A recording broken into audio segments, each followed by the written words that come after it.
ॐ असतो मा सद्गमय तमसो मा ज्योतिर्गमय मृत्युर्मामृतं गमय আবির্বির্মায়েধি।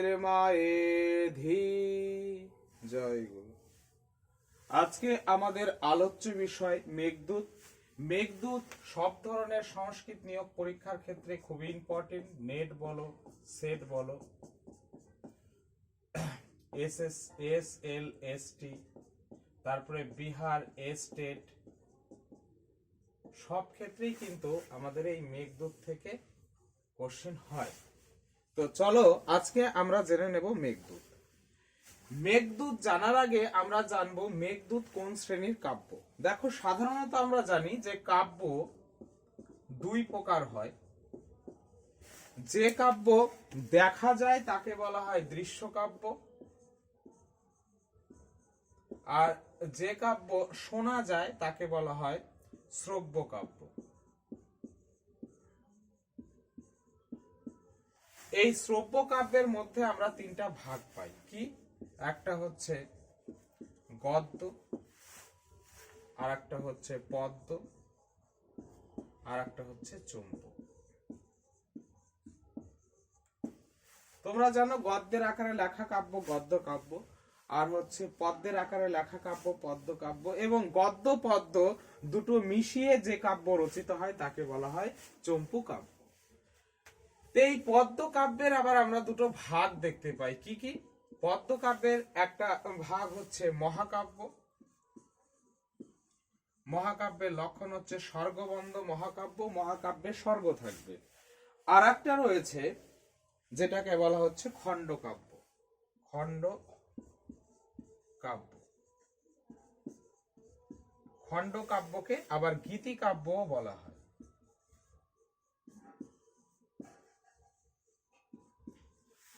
আর এই খণ্ড বা গীতিকাব্য আজকে আমরা আলোচনা করব, সেটা হচ্ছে মেঘদূত।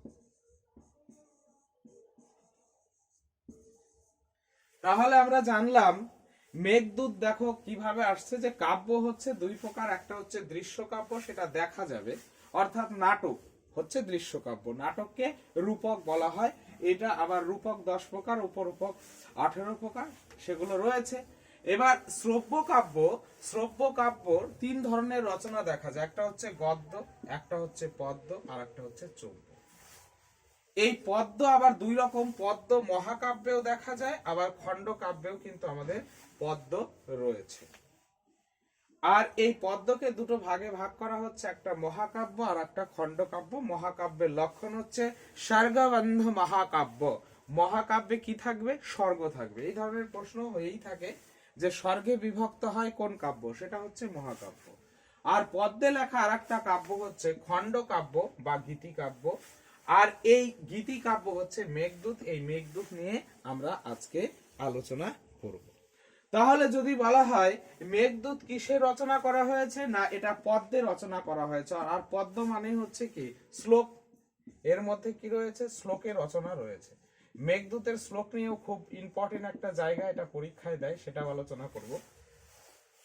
তাহলে মেঘদূত একাধারে খণ্ডকাব্য, খণ্ডকাব্যকে আবার কি বলা হয়? গীতিকাব্য বলা হয়। এবার আমরা জানব যে কালিদাস দুটো গীতিকাব্য রচনা করেছেন। কালিদাস গীতিকাব্য দুটো রচনা করেছেন। কি কি? এক হচ্ছে ঋতু সংহার,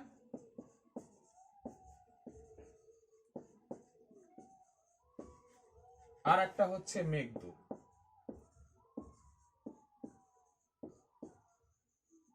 মেঘদূত।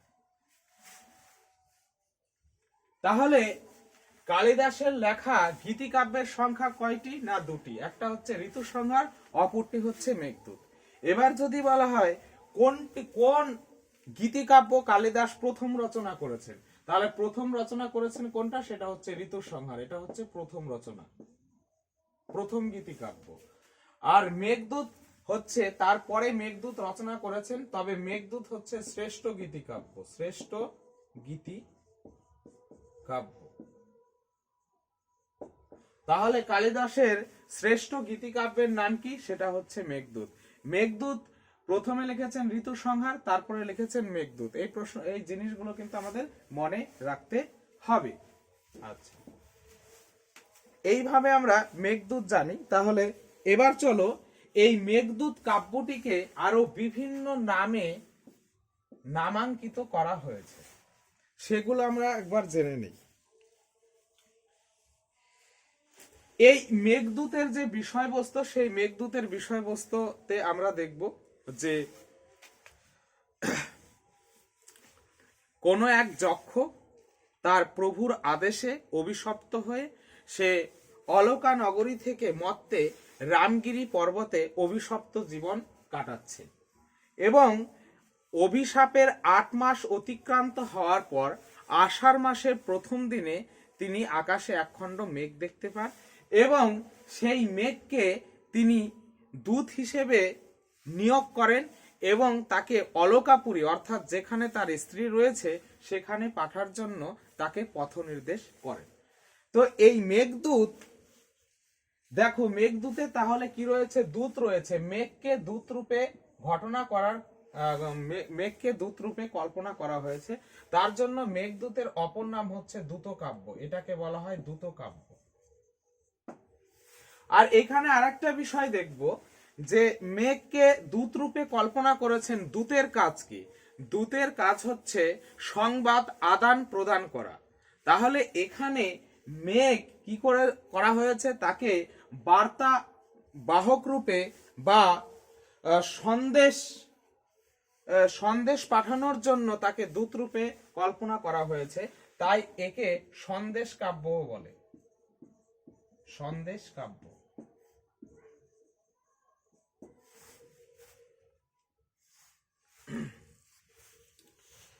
তাহলে আবার এই মেঘদূতে কি রয়েছে? মেঘদূতে রয়েছে বিরহী যক্ষের বর্ণনা। যক্ষ স্ত্রীর বিয়োগ ব্যথায় এতটাই মর্মাহত যে তিনি চেতন অচেতনের জ্ঞান ভুলে গেছেন। কার মধ্যে প্রাণ রয়েছে, কার মধ্যে প্রাণ নেই, সেটাও তিনি বিবেচনা করতে পারছেন না। তাই শেষ পর্যন্ত জড় পদার্থ মেঘকেই তিনি জীবন্ত রূপে কল্পনা করেছেন। অর্থাৎ তিনি এমনভাবে কামার্ত হয়ে গেছেন, তিনি চেতন অচেতনের জ্ঞান হারিয়ে ফেলেছেন। তাই বলা হয়েছে, মেঘদূতেই বলা হয়েছে যে চেতনা অচেতনেষু, চেতনা অচেতনেষু, অর্থাৎ চেতন অচেতনের কামার্তাহি প্রকৃতি চেতনা অচেতনেষু, অর্থাৎ কামার্ত ব্যক্তিরা চেতন এবং অচেতনের জ্ঞান হারিয়ে ফেলে। অর্থাৎ এখানে যক্ষের শোকের কাহিনী ফুটে উঠেছে। তার জন্য মেঘদূতের অপর নাম হয়েছে, সেটা কি? সেটা হচ্ছে শোকগীত। শোকগীত। শোকগীত কে বলেছেন? না, এটা বলেছেন কিত সাহেব। কিত। তাহলে মেঘদূতকে শোকগীত বলে উল্লেখ করেছেন কে? না, সে হচ্ছে কিত সাহেব। আর কেন হয়েছে সেটা তোমরা বুঝতে পারছো। আচ্ছা, তাহলে মেঘদূত সম্পর্কে এই বিষয়গুলো আমরা জানলাম। এবার চলো এরপরে আমরা জেনে নেব যে মেঘদূতের বিভাগ। এবার চলো আমরা জেনে নেব যে এই মেঘদূতের বিভাগ। মেঘদূত দুটো ভাগে বিভক্ত। বিভাগ তাহলে কয় ভাগে বিভক্ত? মেঘদূত দুটো ভাগে বিভক্ত। একটা হচ্ছে পূর্ব মেঘ আর অপরটি হচ্ছে উত্তর মেঘ।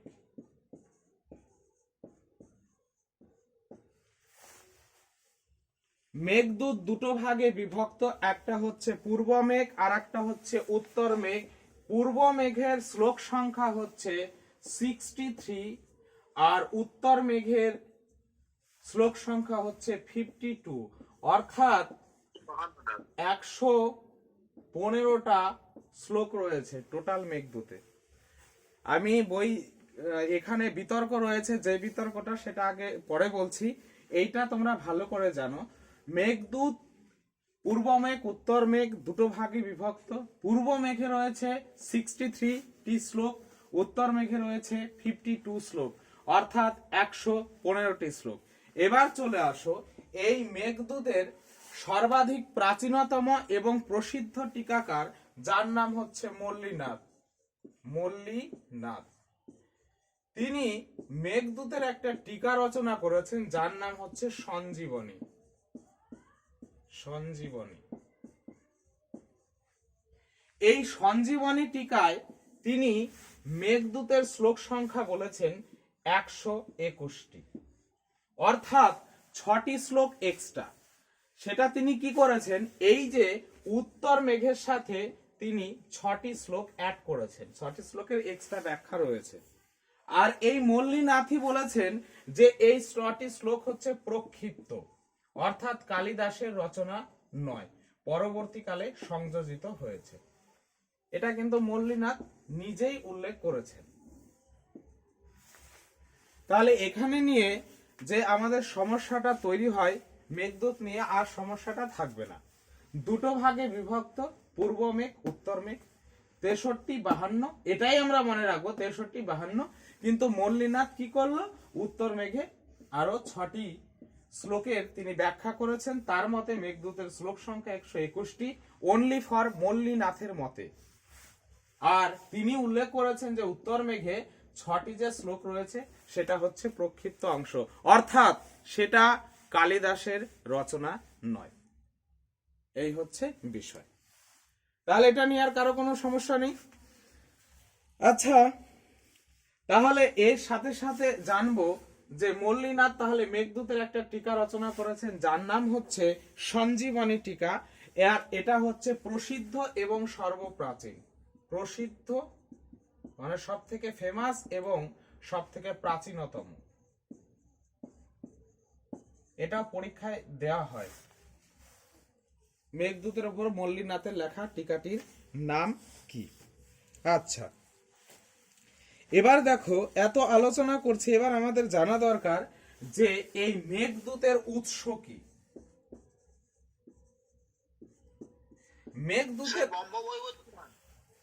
আচ্ছা, আমি আলোচনা করছি, অনেক কাহিনী আছে। মেঘদূতের উৎস নির্ণয় করতে গেলে এখানে দেখো মেঘদূত কথার মধ্যে দুটো বিষয় আমরা আগে দেখে নেব। মেঘদূত,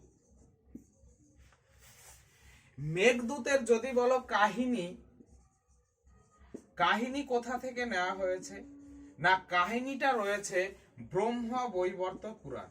ব্রহ্ম বৈবর্ত পুরাণ, কাহিনীটা রয়েছে ব্রহ্ম বৈবর্ত পুরাণে। আচ্ছা, আর যদি বলো এই যে মেঘদূতে, মেঘকে দূত করা হয়েছে কাকে? দূত করা হয়েছে মেঘকে।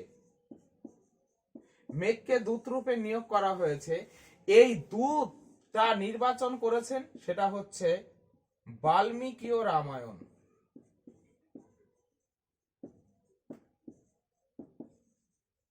তোমরা জেনে থাকবে যে রামায়ণে শ্রী রামচন্দ্র মহাবীর হনুমানকে সীতার অন্বেষণের জন্য দূত রূপে নিয়োগ করেছিলেন। তো সেই কাহিনীটা, সেই যে রামচন্দ্র যে হনুমানকে দূত রূপে নিয়োগ করেছিলেন, সেখান থেকেই এই মেঘকে দূত রূপে কল্পনা করার আইডিয়া মহাকবি কালিদাসের মাথায় এসেছে। তাহলে দেখো উৎসর মধ্যে কিন্তু অনেক প্যাচ পাচ্ছি। যেটা দূতের কল্পনা সেটা হচ্ছে বাল্মীকি রামায়ণ, কিন্তু মেঘদূতের যেটা কাহিনী মানে এক যক্ষকে অভিশাপ দিল, সেখানে অনেক কিছু অ্যাড হয়েছে, কিন্তু মূল কাহিনীটা কোথায় রয়েছে? ব্রহ্ম বৈবর্ত পুরাণ। ব্রহ্ম বৈবর্ত পুরাণ। আর সেখান থেকে আমরা যে মেঘদূত পাই, মেঘদূতে কিন্তু নায়ক আর হচ্ছে নায়িকা, এদের যে নাম রয়েছে, এদের নাম, নায়কের নাম হচ্ছে যক্ষ আর নায়িকার নাম হচ্ছে যক্ষিণী।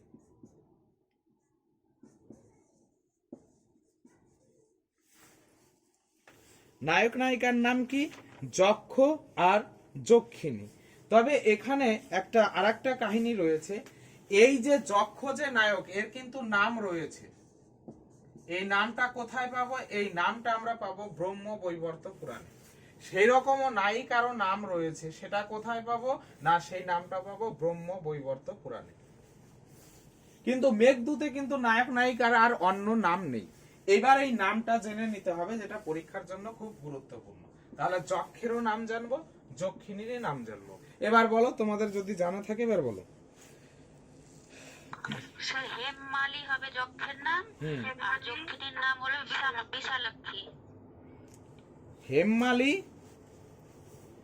যক্ষের নাম হচ্ছে বিশালাক্ষী। যক্ষের নাম কি? হেমমালি।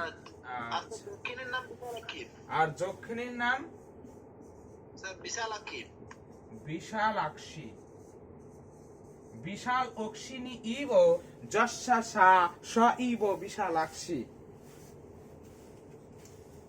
বহুব্রীহি সমাস।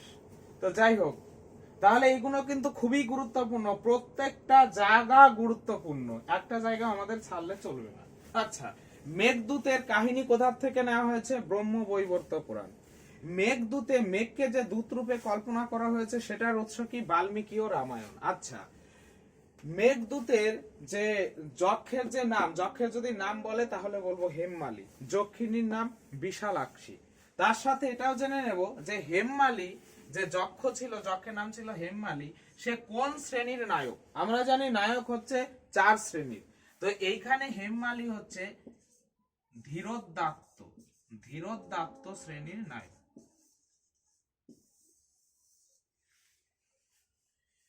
তাহলে যক্ষ কোন শ্রেণীর নায়ক? না, যক্ষ হচ্ছে ধীরোদাত্ত শ্রেণীর নায়ক। আচ্ছা, তো এইভাবে আমরা নায়ক নায়িকা জানলাম। স্যার ধীরোদাত্ত তো এটা দুষ্মন্ত হলো, ধীর ললিত হবে। ধীর ললিত, ধীর ললিত। আর ধীরোদাত্ত না, ধীর ললিত।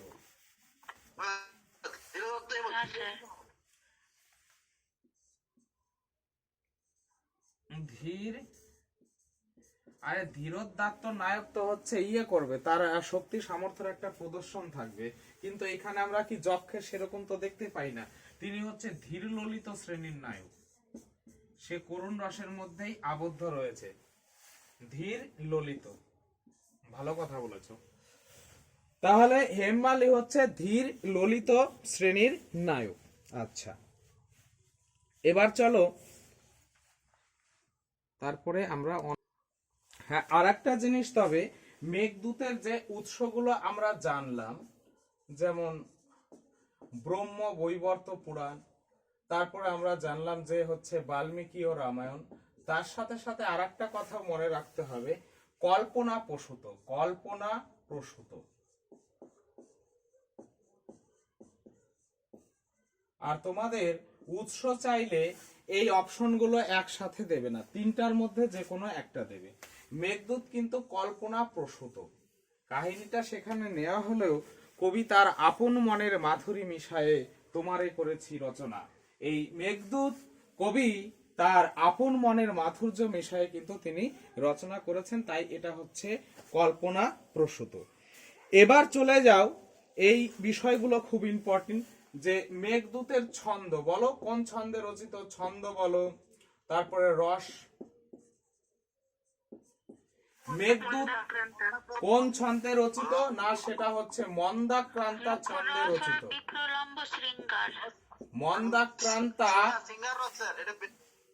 মন্দাক্রান্তা ধীর ললিত ছন্দে মেঘদূত, সমগ্র মেঘদূত রচিত হয়েছে। রস হচ্ছে শৃঙ্গার, শৃঙ্গার রস। শৃঙ্গারের মধ্যে ভাগ আছে, কোন শৃঙ্গার? এটা হচ্ছে বিপ্রলম্ভ শৃঙ্গার, বিপ্রলম্ভ শৃঙ্গার। অর্থাৎ শৃঙ্গার মানেই মেঘদূতে কি রয়েছে? মেঘদূতে প্রেমের ঘটনা রয়েছে। অর্থাৎ মেঘদূত কি ধরনের গীতিকাব্য? এটা যে গীতিকাব্য, কি ধরনের গীতিকাব্য?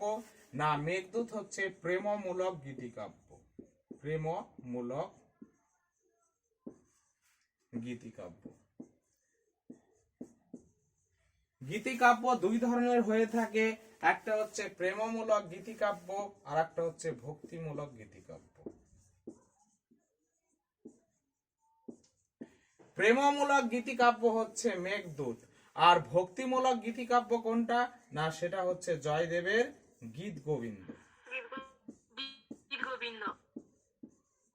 আচ্ছা ম দিয়ে দিলাম, যাও, গীত গোবিন্দ।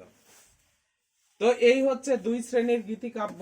তো এই বিষয়গুলো আমাদের পাশাপাশি মনে রাখতে হবে। আচ্ছা, এই মেঘদূতের যে রীতি, সেই রীতিটা কোন রীতিতে রচনা করা হয়েছে? না রীতি হচ্ছে কালিদাস। তোমরা জেনে রাখো বা অনেকে জানো, কালিদাস হচ্ছে বৈদর্ভী রীতির কবি। সকলেই বৈদর্ভী রীতি, তবে পাঞ্চালী রীতি ব্যবহার করেছেন হচ্ছে বাণভট্ট, তিনি কিন্তু পাঞ্চালী রীতির কবি। এই হলো আমাদের মেঘদূত সম্পর্কে সাধারণ ধারণা, যেগুলো পরীক্ষার দিক থেকে খুবই খুবই ইম্পর্টেন্ট। এইবার চলো আমরা জেনে নেব মেঘদূতের মঙ্গলাচরণ, যে মেঘদূতে কোন শ্রেণীর মঙ্গলাচরণ রয়েছে। আচ্ছা চলো, এটা হচ্ছে আমাদের মেঘদূতের মঙ্গলাচরণ। মেঘদূতের মঙ্গলাচরণ, এইখান থেকে তোমাদের কোশ্চিন হবেই হবে, নেটে হয়, স্টেট পরীক্ষাতেও তোমাদের হবে। তাহলে বিষয়টা কি রকম? শ্লোকটা বলেছে, কাশ্চিৎ কান্তা বিরহ গুরুনা স্বাধিকারা প্রমাত্যাহ শাপেনাস্তং গমিত মহিমা বর্ষা ভগ্গেন ভর্তো যক্ষ চক্রে জনকতনয়া স্নান পুণ্য উদকেষু স্নিগ্ধ ছায়া তরুষু বসতিম রাম গির্জাশ্রমেষু কশ্চিৎ কান্তা বিরহ গুরুনা। তাহলে এই হচ্ছে মন্দাক্রান্তা ধীর ললিত ছন্দে রচিত মেঘদূত। আর মেঘদূতের যে মঙ্গল শ্লোক, মঙ্গলাচরণ, সেখানে বলছে কশ্চিৎ কান্তা বিরহ গুরুনা স্বাধিকারা প্রমাত্যাহ শাপেন যস্তং গমিত মহিমা বর্ষা ভোগ্যেন ভর্তু যক্ষ চক্রে জনকতনয়া স্নান পুণ্য উদকেষু স্নিগ্ধ ছায়া তরুষু বসতিম রাম গির্জা আশ্রমেষু। তাহলে এই কথাটার অর্থ যদি আমরা ভাঙতে পারি, তাহলে এখানে অনেক কিছু প্রশ্নের সমাধান আমরা করতে পারবো। তাহলে চলো আমরা ভেঙে নিচ্ছি কিভাবে। বলছে প্রথমে আগে আমরা আলোচনা করব যে এই যে মঙ্গল শ্লোক বা মঙ্গলাচরণ কত ধরনের হয়। মঙ্গলাচরণ আমাদের 3 ধরনের মঙ্গলাচরণ হয়, 3 ধরনের। সেটা কি? এক হচ্ছে নমস্কারাত্মক,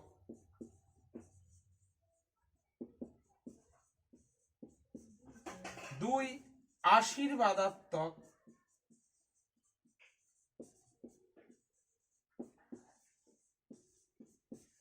এবং 3 হচ্ছে বস্তু নির্দেশক।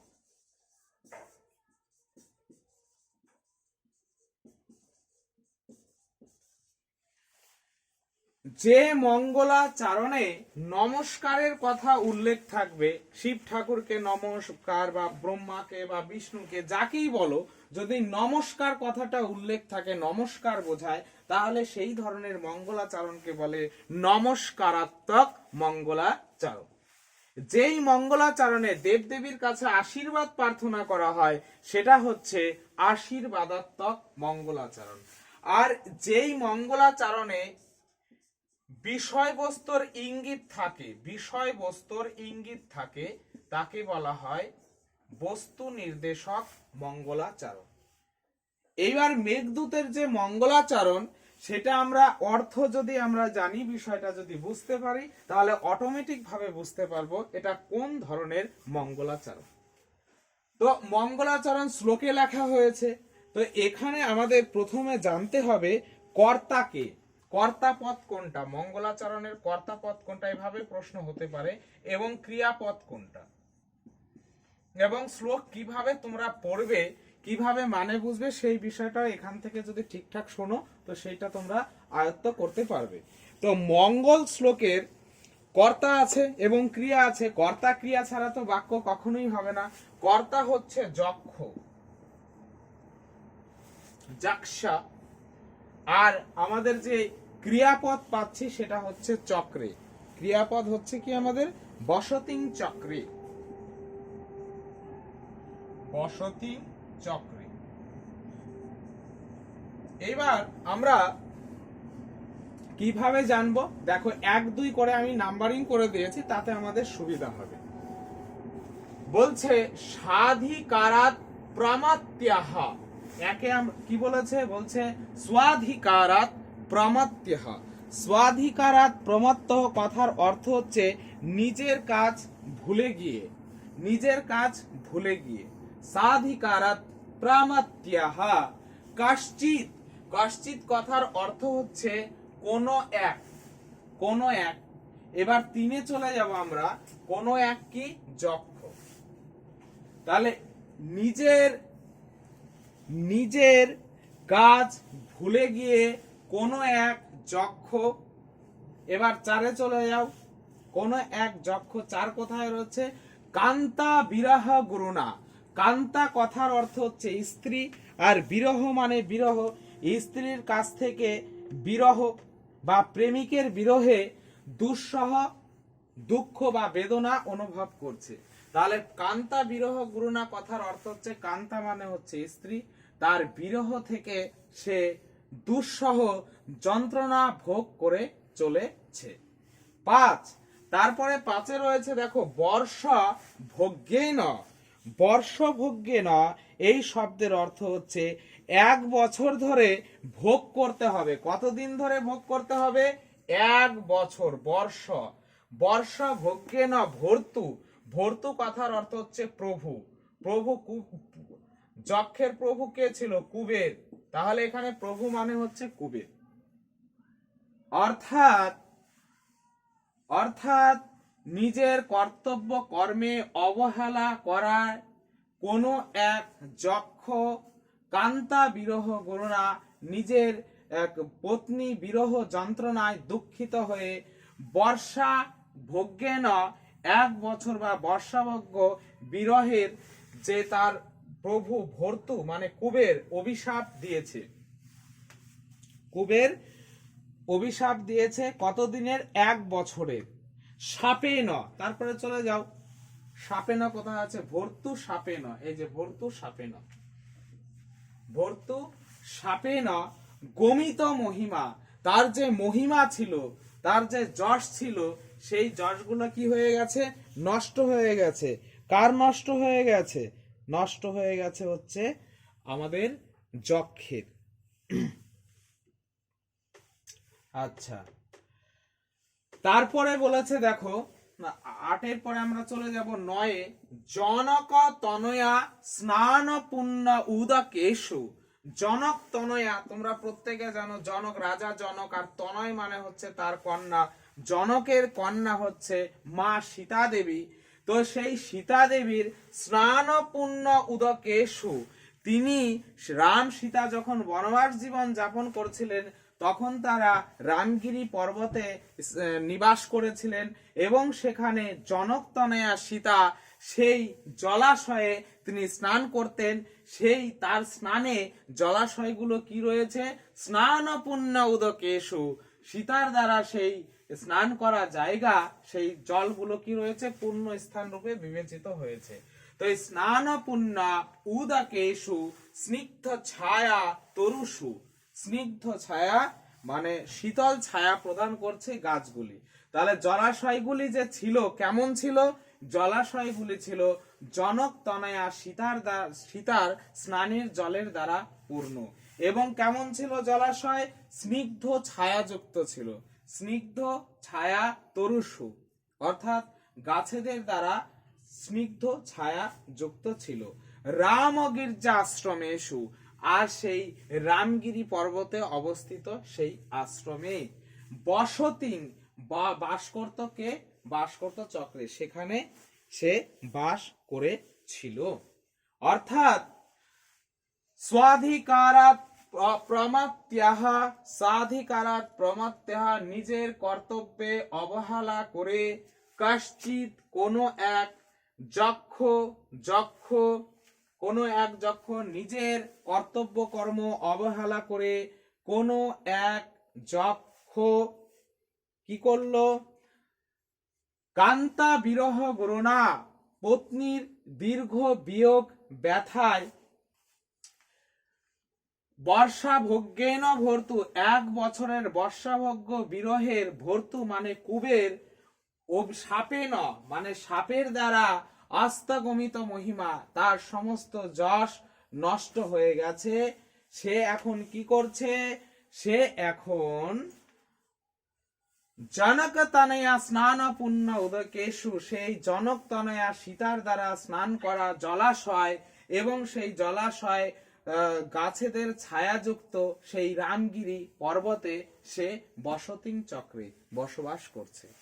অর্থাৎ এর যে কাহিনী দাঁড়ালো, কাহিনীটি এই রকম দাঁড়ালো, কোন এক যক্ষ তার প্রভুর অভিশাপে অভিশপ্ত হয়ে স্ত্রীর থেকে তাকে দূরে থাকতে হবে এরকম একটা সে অভিশাপ পেয়েছে, তাতে তার সমস্ত খ্যাতি যশ বিলীন হয়ে গেছে। এখন সে মত্তে রামগিরি পর্বতে বসবাস করছে। আর রামগিরি পর্বতের কোথায় বসবাস করছে, যেখানে জনকতনয়া সীতার দ্বারা স্নান করা জলাশয় পূর্ণ রয়েছে সেইখানে, এবং সেই জায়গাটার নাম হচ্ছে রাম গির্জা আশ্রম এসু। তো এইভাবে আমাদের কিন্তু যখন নেট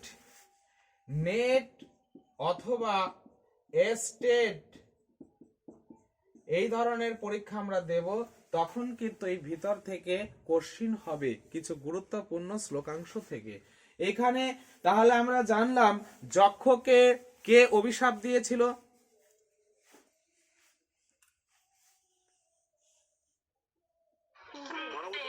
কুবের। কতদিনের জন্য অভিশাপ দিয়েছিল,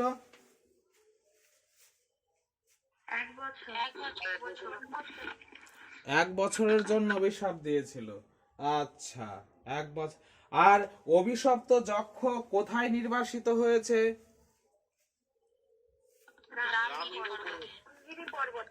রামগিরি পর্বতে। আচ্ছা, রামগিরি পর্বতে সে যেখানে বসবাস করছে সেখানকার জলাশয় কেমন ছিল, সীতার স্নান করা জলাশয়। এইবার দেখো শ্লোক পড়ার আরেকটা সুবিধে, আরেকটা ছিল। হ্যাঁ, এই প্রশ্নগুলো কিন্তু এইভাবে স্টেডে তোমাদের এইভাবে দিতে পারে। তো সেখানে দেখো অনেকটা সুবিধা রয়েছে। আমাদের শ্লোকের দুটো জিনিস দেখতে হয়, একটা হচ্ছে কর্তা আর একটা হচ্ছে ক্রিয়া। যক্ষ বসতিং চক্রে যক্ষ বসবাস করত। আচ্ছা, এইবার হচ্ছে বাকি সবগুলো কর্তার বিশেষণ আর কিছু আছে তোমার অন্য কিছুর বিশেষণ। এবার দেখো যক্ষর যদি বিশেষণ বলে, যক্ষের বিশেষণগুলো কিরকম, যে যক্ষটা কেমন ছিল, যে নিজের কর্তব্য কর্মে অবহেলিত যক্ষ, এবং সেই যক্ষ তার সমস্ত যশ সে কি করেছে, সমস্ত যশ তার বিলীন হয়ে গেছে, এবং তার প্রভু কুবের তাকে বর্ষভোগ্য বিরহের অভিশাপ দিয়েছে। এবার যদি বলে এই উদকেশু কিরকম ছিল, জনক তনয়া স্নান পুণ্য উদকেশু, যে সীতার স্নানের দ্বারা জলে পূর্ণ ছিল সেই উদকগুলি। অর্থাৎ পূর্ণ উদক, পূর্ণ মানে পরিপূর্ণ নয়, মানে পূর্ণ মানে হচ্ছে পাপ পূর্ণ, এই পূর্ণ। আচ্ছা, আর সেই জলাশয় দেখো স্নিগ্ধ ছায়া তরুষু বসতিম, আর সেই জলাশয় ছিল স্নিগ্ধ বৃক্ষগুলির ছায়ায় শীতল, এবং সেই জায়গাটার নাম ছিল রামগিরি আশ্রম, রাম গির্জা আশ্রমেশু।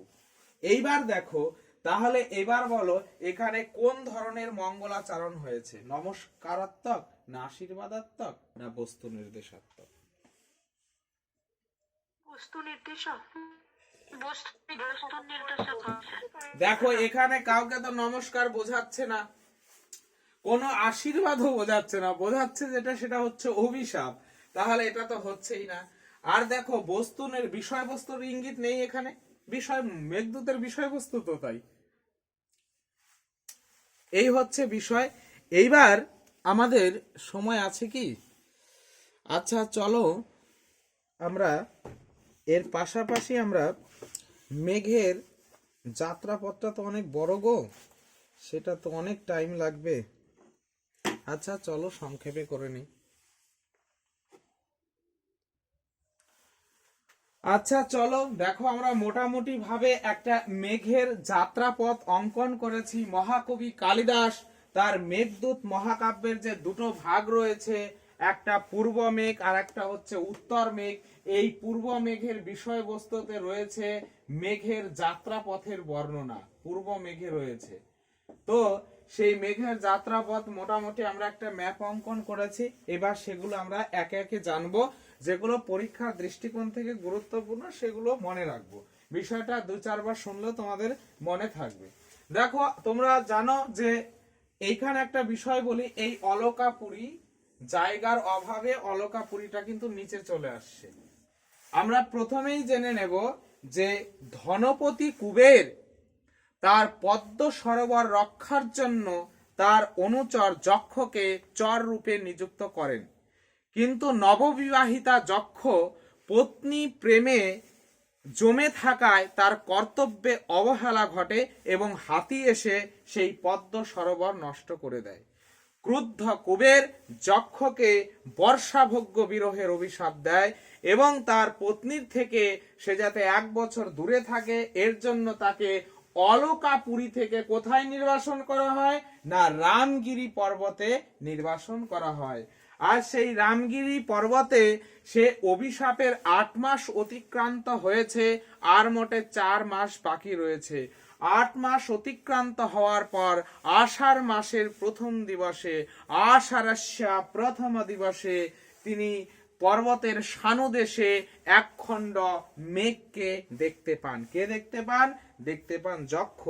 তখন সেই মেঘকে সে দূত রূপে কল্পনা করে তার পত্নী কোথায় রয়েছে অলকাপুরীতে সেইখানে যাবার একটা পথ নির্দেশ করেন মেঘকে, যে হে মেঘ তুমি কিভাবে সেই অলকাপুরীতে যাবে তার একটা কাব্যিক কাহিনী সেখানে কালিদাস এত সুন্দরভাবে বর্ণনা করেছেন, যেখানে গুগল ম্যাপের দ্বারা এইভাবে সম্ভব নয়, যেটা তার বর্ণনার দ্বারা তিনি বর্ণনায়িত করেছেন। এই জন্যই তো তিনি মহাকবি। এবার সেই বিষয়গুলো আমরা জেনে নেব। তাহলে রামগিরি হচ্ছে একটা পর্বত, যেই রামগিরি পর্বতে যক্ষকে কি করা হয়েছিল দেখো। হ্যাঁ, রামগিরি পর্বতে যক্ষকে নির্বাসন করা হয়েছিল। এই রামগিরি পর্বতের নাম হচ্ছে রামটেক। এটাকে বলা হয় রামটেক, এটা মনে রাখবে। স্টেট পরীক্ষার জন্য খুবই গুরুত্বপূর্ণ, নেট পরীক্ষার জন্য খুব গুরুত্বপূর্ণ। এবার যক্ষকে বলল রামটেক থেকে বা রামগিরি পর্বত থেকে তাকে উত্তর দিকে যেতে হবে। মেঘের যাত্রাপথ কোন দিকে? নর্থ, উত্তর দিক, এটা মনে রাখতে হবে। উত্তর দিকে সে এগিয়ে যাবে, এগিয়ে যেয়ে দেখবে একটা সরস ব্রেতস বৃক্ষ। সেখানে কোন বৃক্ষ রয়েছে? সরস ব্রেতস বৃক্ষ। আর সেই সরস ব্রেতস বৃক্ষের সরোবরে কি রয়েছে? সেখানে সরোবরে রয়েছে হংস যুগল, হংস যুগল, দুটো হাঁস রয়েছে। এবং সেই হংস যুগল মেঘকে পথ নির্দেশ করে নিয়ে যাবে যে কোন দিক দিয়ে যেতে হবে। হংস কোথা পর্যন্ত নিয়ে যাবে? নিয়ে যাবে মালব ক্ষেত্র পর্যন্ত। মালব ক্ষেত্র, মালব ক্ষেত্রে গিয়ে সেখানে একটা পর্বত পাওয়া যাবে। পর্বতগুলোর নাম মনে রাখতে হবে। আম্রকূট পর্বত, আম্রকূট পর্বত। আম্রকূট পর্বতের পরে সে চলে যাবে কোথায়? সে চলে যাবে বিন্ধ্যাচল পর্বতে, বিন্ধ্যাচল। আর এই বিন্ধ্যাচল পর্বতে একটা নদী রয়েছে যার নাম হচ্ছে রেবা নদী, রেবা নদী, যার বর্তমান নাম হচ্ছে নর্দমা নদী। এই নর্দমা নদী অতিক্রম করে চলে যাচ্ছে কোথায়? বিদিশা নগরীতে, বিদিশা নগরী। আর সেই বিদিশা নগরীতে যে নদী রয়েছে সেই নদীর নাম বেত্রবতী। এবার তোমাদের স্বভাবতই একটা প্রশ্ন আসে, মেঘের যাত্রাপথে নদী কেন এত? এই নদী কারণ হচ্ছে কালিদাস এত সুচারুভাবে বর্ণনা করেছেন। দেখো, মেঘের বলছে ধূম জ্যোতি সলিল মরুতা। ধূম, জ্যোতি, সলিল এবং মরুত। মরুত কথার অর্থ হচ্ছে বায়ু, সলিল কথার অর্থ হচ্ছে জল, ধূম কথার অর্থ হচ্ছে ধোঁয়া, আর জ্যোতি কথার অর্থ তো জ্যোতি। তো ধূম, জ্যোতি, জল এবং বায়ু নিয়ে মেঘ সৃষ্টি হয়েছে। তাহলে মেঘ কি করবে? দেখো, এই মাঝে মাঝে যে নদীগুলো পাচ্ছে, এই নদীগুলো থেকে মেঘ কি করবে? জল খেয়ে নেবে।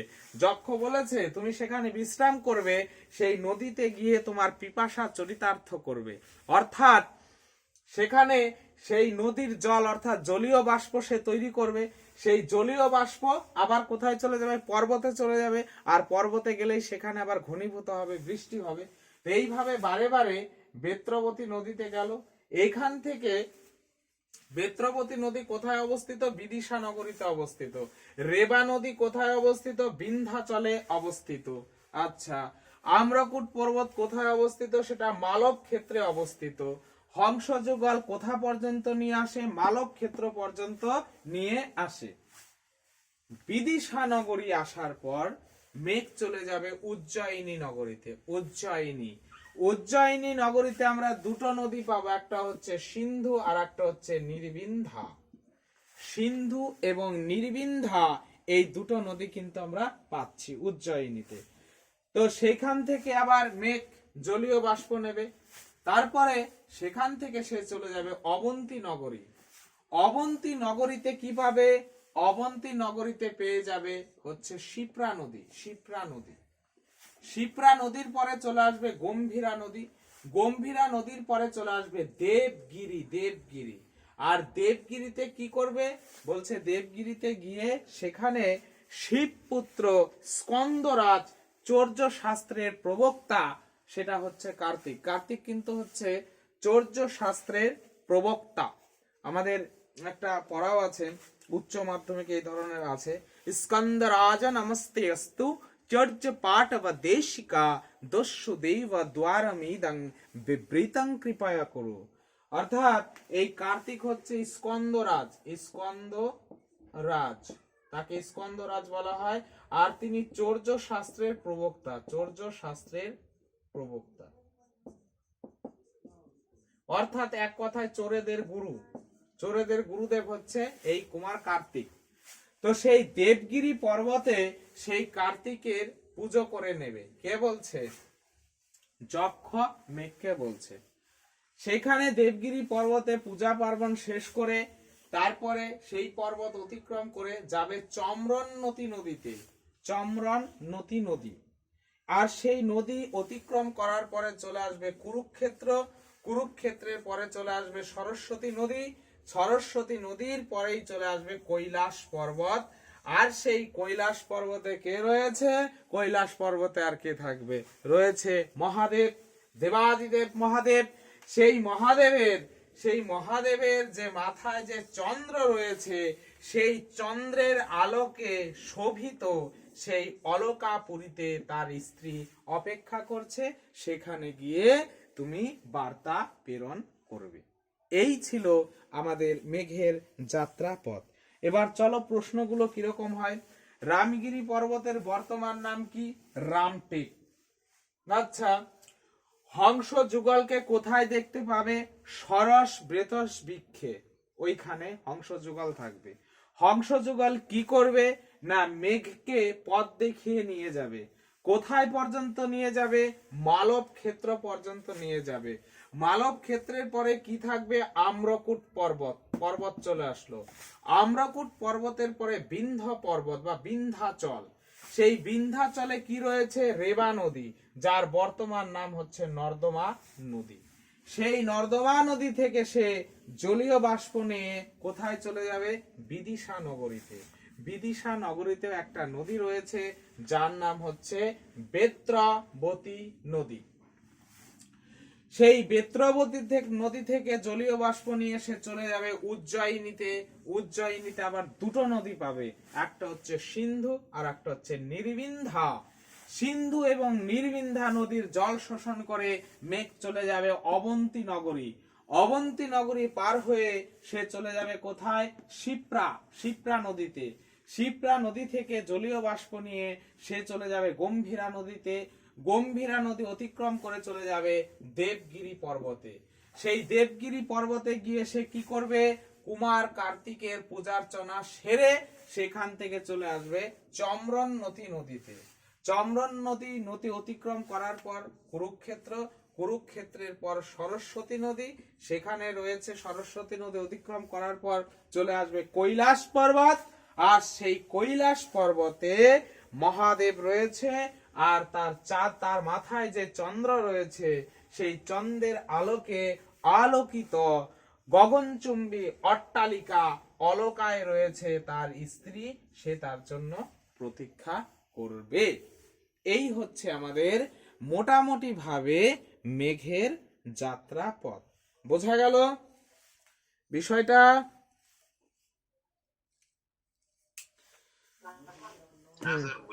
হ্যাঁ, আর আমরা একটু শ্লোক গুলো বলার দেখো সবাই চেষ্টা করব, প্র্যাকটিস করবে, খুব ভালো লাগবে শ্লোক গুলো, গানের আকারে খুব সুন্দর হয়। যাই হোক, আজকে প্রত্যেকদিন অন্য কথা বলে সমাপন করি, আজকে এই শ্লোকটা বলার মধ্য দিয়ে ক্লাসটা সমাপন করছি। কাশ্চিৎ কান্তা বিরহ গুরুনা স্বাধিকারা প্রমাত্যাহ শাপেনাস্তাং গমিত মহিমা বর্ষভাগ্যেন ভয়তু। কশ্চিৎ কান্তা বিরহ গুরুনা স্বাধিকার প্রমাত্যাহ যক্ষ চক্রে জনকতনয়া স্নান পুণ্য উদকেষু স্নিগ্ধ ছায়া তরুষু বসতি রাম গির্জাশ্রমেষু। কশ্চিৎ কান্তা বিরহ গুরুনা স্বাধিকার প্রমাত্যাহ কশ্চিৎ কান্তা বিরহ গুরুনা স্বাধিকার প্রমাত্যাহ শাপেনস্তং গমিত মহিমা বর্ষাভোগ্যেন ভর্তু। যক্ষ চক্রে জনকতনয়া রাম গির্জা আশ্রমেষু স্নিগ্ধ ছায়া তরুষু বসতিম রাম গির্জা আশ্রমেষু। তাহলে এই ছিল আমাদের মেঘদূত। এরপরে আমাদের বিশেষ করে যাদের নেট এবং বিহার স্টেট, এরপরে মেঘদূত থেকে তাদের বিষয়বস্তুগুলো আলোচনা করা হবে, যেই কোশ্চেনগুলো শ্লোকের মধ্য থেকে আসে। सर्वे भवन्तु सुखिनः सर्वे सन्तु निरामया सर्वे भद्राणि पश्यन्तु मा कश्चित् दुःख भाग् भवेत्। जय गुरु।